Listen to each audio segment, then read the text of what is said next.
Today I would like to discuss the Quranic prophecy about the 11 planets in our solar system. But before I do that, it's important for us to understand that neither the Bible nor the Quran is primarily a scientific textbook. Instead, these texts are primarily focused on knowing God and being obedient to what He has called us to do.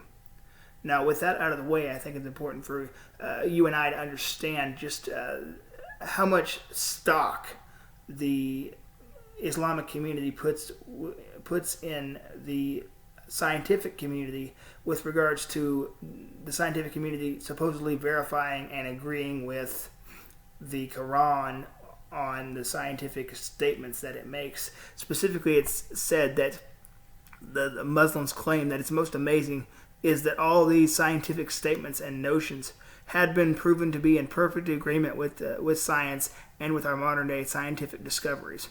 So what it's saying is, of course, that the modern science and the Quran agree with what the Quran is saying about any given scientific any given scientific statement within the Quran. So with that out of the way, I think it's important for me now to go to the text. It's found in Surah chapter 12, verse 4, and the Muslims claim this is an interesting prophecy, so we will see.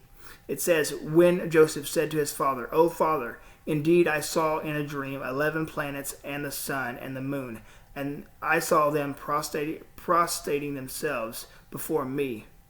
So what he's saying is that he saw in this dream, and Muslims, they hold dreams to be very important, but with regards to this dream, Joseph supposedly seeing these 11 planets and the sun and the stars bowing down before him.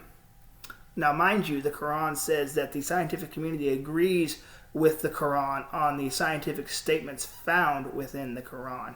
Now, with that being said, I would like to test what the scientific community says with regards to the number of planets in our solar system. This is according to NASA, and you can find all these links down in the description box if you desire to go and look at these texts for yourself.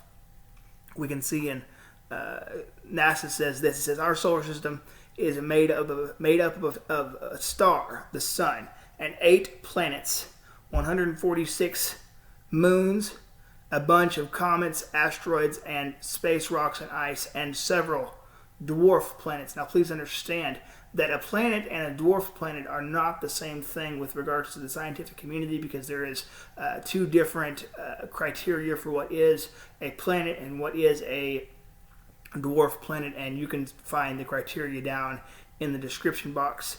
But NASA provides the criteria from the International Astronomical Union, and these men are of course, a group of international scientists who they hold at least a PhD in their field, and they provide a nice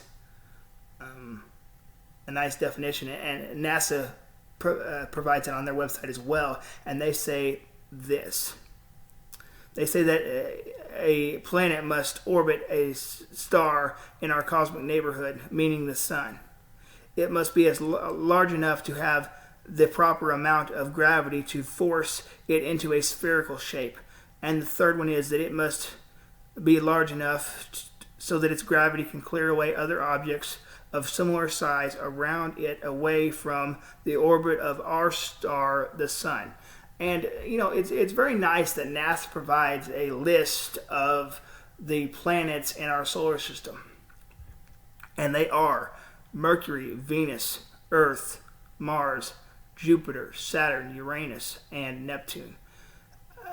That is a count of 8 planets, not 11. So the Quran is mistaken with regards to this scientific claim of there being 11 planets.